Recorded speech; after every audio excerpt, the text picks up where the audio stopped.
नाही.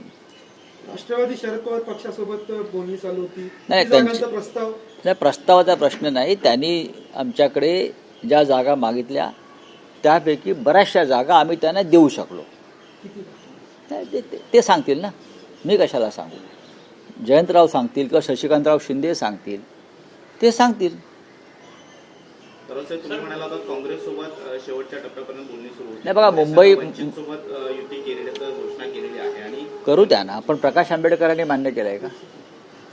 काँग्रेसने घोषणा केली हे बरोबर आहे, पण माननीय प्रकाश आंबेडकर यांनी ही युती मान्य केली आहे का? जर त्यांनी ती युती मनापासून स्वीकारली असेल तर प्रकाश आंबेडकर आणि काँग्रेसच्या आघाडीचं आम्ही स्वागत करू. प्रकाश आंबेडकरांसारखी ताकद जर काँग्रेसला मिळत असेल तर नक्कीच आनंद आहे. आम्ही लोकसभेला प्रयत्न केला, विधानसभेला प्रयत्न केला, पण आम्हाला यश मिळू शकलं नाही. खरं म्हणजे डॉक्टर बाबासाहेब आंबेडकर या महामानवानं संयुक्त महाराष्ट्राच्या लढ्यामध्ये मुंबई ही मराठी माणसाचीच आहे हे केंद्राला आणि महाराष्ट्र द्रोह्यांना पटवून देण्यासाठी शर्थ केली होती. आणि मुंबई महाराष्ट्राला आणि मराठी माणसाला मिळण्यामध्ये डॉक्टर बाबासाहेब आंबेडकरांचंही मोठं योगदान आहे.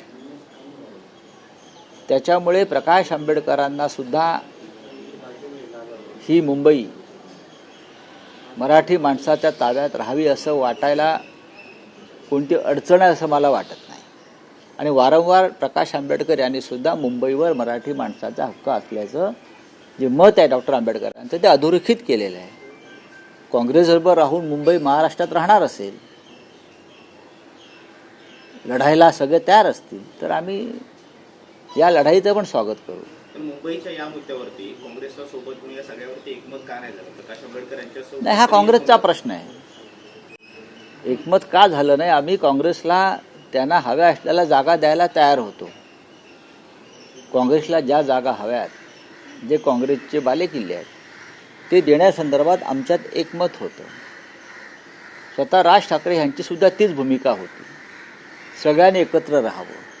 पण राज ठाकरे आहेत म्हणून आम्ही नाही, ही भूमिका योग्य नाही. आम्हाला भारतीय जनता पक्षाच्या राक्षसांचा पराभव करायचा आहे. आज दोन्ही पवार बंधू आहेत, पवार कुटुंब